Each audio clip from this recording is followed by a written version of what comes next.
Hello, everyone. This is Al Fadi, and I'd like to welcome you back to another episode of this series on the search for Muhammad. We also called it the quest for the real Muhammad, or even like Robert Spencer, whom we interviewed during a live stream recently, published a book called Did Muhammad Exist? The idea here is that we are looking at evidence that are either emergent right now or existed in the past, and we're beginning to look at them with a critical eye and a critical mind to evaluate the data that we have in light of also other data that points to northern origin of Islam. For example, the direction of the Qibla, Petra, the possibility that the Quran may have some origins related to the north, or maybe some of its readings at least, and so on and so forth. So now we're really taking a deep dive into the idea that Muhammad, as we know him from the traditional sources, may not be actually the same person based on the evidence or the data that is emerging right now. Now, we want to be clear, myself and Dr. J. Smith, we are dealing with what we know and we understand. As of today, which is December 2020, things could change. And we are open to evaluate any new data and any new evidence. However, it behooves us to share with you what we know to date in order for you to assess what's going on. And with that in mind, I'd like to welcome Dr. J. Smith again. Dr. J, thank you so much for being here with us. Yeah. I think today we're going to take a look at, or at least we're going to begin to take a look at some of the so-called traditional evidence that supports the existence of the traditional Muhammad, Yeah. and yet you're going to look at it from a critical standpoint. Well, I'm going to debunk them. Because anytime you come up with theories, anytime you come up with suppositions, anytime you come up with evidence, you notice everything we've done up to this time has been evidence after evidence after evidence. We've looked at the Quranic Arabic and realized it's the wrong Arabic. The Quranic Arabic is way up north. We've looked at the coins, and we've noticed that all the coins are from up north. And we noticed there's nothing from Mecca, Medina. There is no person named Muhammad that far south. We've looked at all the rock inscriptions, and all the rock inscriptions are from up north. And they are all using this Quranic Arabic, but it's the wrong kind of Arabic for what should have been down in Mecca, Medina, the Sabbaic Arabic. And so we've looked at all this, we've looked at the Qira'at, we've looked at the Qurans, we've noticed that all the Qurans, or almost all of them, are coming from up north again. North. What's happening down south? What's happening in the Hijaz? What's happening in that part where Muhammad's supposed to live, where he grew up, where he received the Quran, where all these events happened that started the emergence of Islam? Where is Abu Bakr, Umar, Uthman, and Ali, who are all down in the south, who are all there in Medina? Nothing's happening down there. There's no reference to them at all. So now the rebuttal is that the Muslims are coming back with, we've got you, Mr. Smith, and this is what they're saying they said this to Robert Spencer when he came out with this book, and there was reference after reference. Whoa, what about the Ashtiname letter? What about the Doctrine of Iacobi? What about the Constitution of Medina? What about the Quran itself? What about the Dome of the Rock? These all have references to Muhammad. These are all from the 7th century. We've got you this time. And so what I'm going to do now is look at every one of those rebuttals, because we've got to look at both sides. Right. We want to see what they're saying, what they're coming up with, because there are references to individuals that look like Muhammad, but what I'm going to show you is none of them are Muhammad.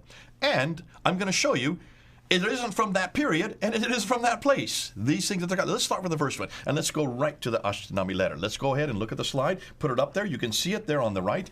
Have you seen this letter before? Are you familiar with this? Well, I mean, I came across, of course, the Ashtiname letter, known also as a Testament of Muhammad, or Testamentum of Muhammad, and the idea is that it's a letter written by, I think, Ali, it says, and Muhammad is a commissioner of that, and it provides protection to the followers of Christianity. That's the whole idea. Okay, these monks who live in St. Catherine's Monastery, which is in Egypt, in Sinai desert, that's still there today. This is where the Sinaiticus was found. The Sinaiticus, the famous... St. Catherine, exactly. That's right, the same famous manuscript that's from the 4th century of the New Testament, the entire New Testament. Tischendorf found it in the same monastery. They have this letter. And we have the Arabic Bible also in there. The Arabic Bible, the Sinaiticus 151, which is reference. It's from 868. That's right. The 868, that's the 9th century, and it refers to Jesus in 868 in Arabic as Yeshua. That's right. Not Isa. Not Isa, exactly. That is hugely important because that shows that the Christians have always known Jesus as Yeshua in Arabic, not Isa. Where does Isa come from? That's a whole nother discussion. Nonetheless, in that same St. Catherine's Monastery is this letter. And it's actually, well, it's a copy of this letter. This letter, the original, is up in Istanbul because it was then the Ottomans took it up there in the 16th century. In fact, the earliest we can find of this letter anywhere is in the 16th century, which should be a red flag right there. If you can't find anything earlier than the 16th century, what does that suggest to you right offhand? Well, I mean, if you cannot find anything before that, that means this could be a redaction, fabrication, just similar. How about an original from 16th century? Or an original from that. I mean, it's almost like the Gospel of Barnabas, the idea that it takes you all the way back to Muhammad when in fact it was a 1600. Or in this case, back to Barnabas. Right. If it was Barnabas who was there at the time of Jesus, we know that that's a fraud. Again, it's from Spain, way down south, not from up in the Ottoman Empire, but it's from Spain, and it's also from about the same time as this letter is from. That should show you right away that we're talking about something that's very, very, very late. Right. Redacted back, as you say, to the time of Muhammad. In fact, what do you do when you want to redact? You put an image or you put a signature. Notice, look at it. Let's look at the slide again. You notice that hand that is there at the bottom. Yeah, supposedly it's the hand of Muhammad. That's the hand of Muhammad. There's the signature Muhammad, proof that this is authentic, right? Right. That immediately says there's a problem here.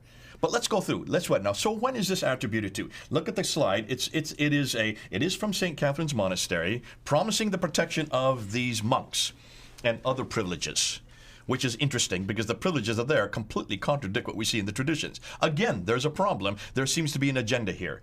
It's dated to 625. So therefore, Muhammad has just moved to Medina in 622. Right. He has instituted the caliphate in 624. He has eradicated the Banu Qanuqa family. He has eradicated the Banu Nadir family, and then this is sent. So he's on the warpath against the Jews already. You can see that. And yet he introduces this letter, supposedly that same year. Now take a look at that, and let's look back to the slide. The traditions don't say anything about this. They're just saying no letters were written until 628. So already this is 3 years too early for that.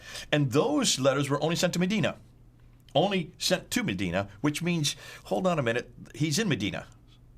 So they're sent to Medina. So obviously there's a problem right there. Here. There's confusion there.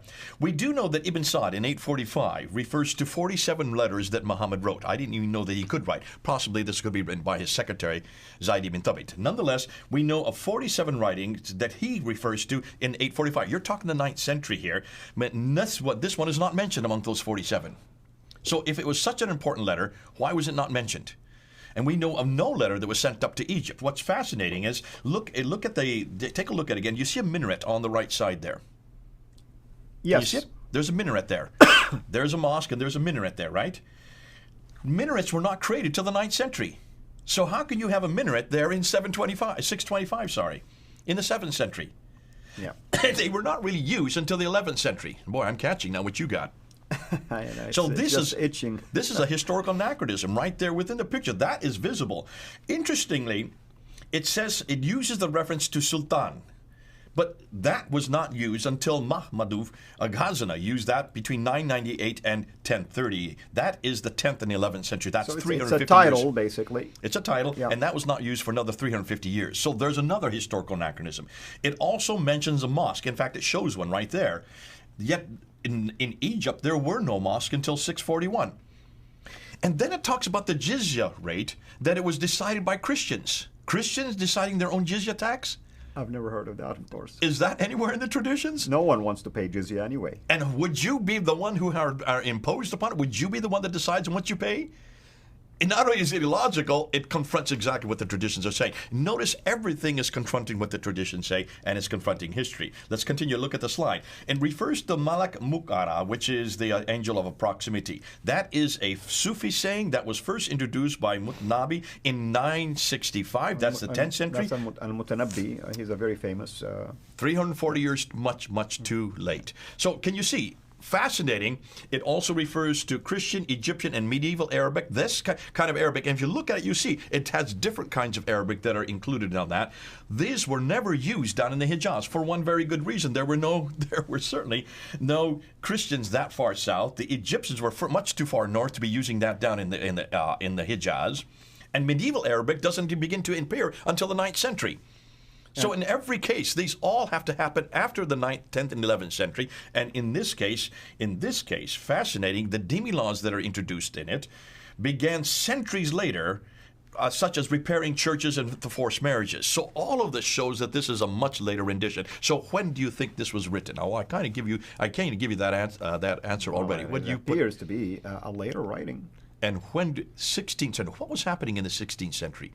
Mehmed was then confronting and attacking the churches. The Ottoman Empire, exactly. That's right, and he was known for attacking Christians. These monks living in Egypt realized that they had a problem and they would get attacked. So clever as they were, they forged this letter, put Muhammad's hand on it, put these other instrumentations to show that it is Islamic, like the mosque and the minaret, without thinking through. They didn't know, being in the 16th century, in the 1500s, they didn't know that these didn't exist till the 11th century. They made all kinds of historical anachronisms, but then the Muslims at that time up in Turkey would not have known any difference anyways, and they accepted it as authentic. Why? Because Muhammad's hand was on it. So in short, the monks in St. Catherine's Monastery in the 16th century needed protection from the marauding Muslims all around them. So they forged this letter and then added Muhammad's name and his hand to give it authority in order to safeguard their monastery. Thus, this is nothing more than an 800-year-old fraud. Anyone has done, like those who are involved in textual criticism, have they done any dating of this document? Yes. Since St. Catherine is rich with many manuscripts. Here's the problem. In fact, I remember when I first introduced this, I think I introduced it in June of this year or May or July. I think it's up there on my YouTube channel. I was the first one to actually unpack this and show it for it. I don't know how many letters I got back from Christians in the Middle East saying, brother, you're not helping us. This does not help us. We need this letter to protect us even today. And I said, I'm sorry. I didn't realize that I'm putting you in danger. I had one lady, she was just yelling at me. She says, do you realize what you're doing? You're destroying one of the few things that safeguards us. And I said, you know, I have to be a historian. I realize that this is not, no one on either side wants me to do this. But I've got to respond to what the evidence is in front of me. I cannot sit there and therefore say that this is not a fraud for your protection. I have to say what this is. It is a fraud. Unfortunately, if Muslims have to use this to stop them from hurting the Christians in Egypt, then I would say that Egypt has a real problem, and so do the Islam have a real problem. Yeah. And of course, there is the Pact of Omar. That's another questionable document, but that doesn't deal with Muhammad. Of course, it deals with the caliphs, technically speaking, and there's a debate which Omar we're talking about in the first place. But all that to say is that I see your point. You don't want to endorse a fraudulent document just for the purpose of just pretending that it has nothing whatsoever to do with the historicity of the founder of Islam. Okay, well, have you received any pushback on this? Well, the pushback I get, of course, is from Muslims themselves who are saying, you're just doing this because you're biased. I said, no, take a look at, I'm not using anything. What have I said that's biased in just the last 10 minutes? Where have I gone? I'm using historical evidence. Haven't we said this from the very beginning? We're not interested in what is from the 9th, 10th, 11th. Now we're saying we're not even interested in that what's from the 16th century. We said that about the Kidduts. We're certainly not interested in that what's in the 15th century. We want to know what's in the 7th century. Always, always come back to the 7th century. And we always need to come back to the 7th century, the very beginning of time, because that's the period that we're investigating. And this is not from the 7th century. This is not from 625. It's from the 1500s. Any person from the field of academia also pushed back on this? No, no one's pushed back on academia. You can say, how can they? Because what we're doing is we're doing academic research on this. You have to look for historical anachronisms. You have to look for textual criticism, looking and seeing what kind of Arabic is used there. And you can see that the fact that it uses Christian, Egyptian, and medieval Arabic, medieval meaning 9th, 10th, 11th century Arabic, it's much, much too late, and it's much, much too far north. What are we going to be looking at next time? Well, next we're going to go into the Doctrina Iacobi, or we're going to do that with Constitution of Medina next, which again gets to the Pact of Omar. The two could be used simultaneously. We're going to look at the Constitution of Medina because Muslims love this one. And they say because this is probably one of the best constitutions that should be used all over the world. Oh, yeah. I mean, I grew up studying that myself. Okay. That's the next. Very good. Thank you so much, everyone. Thank you for joining us. Hope you've enjoyed this episode and you've been enjoying everything that we have been presenting to you. Until next time, have a blessed day.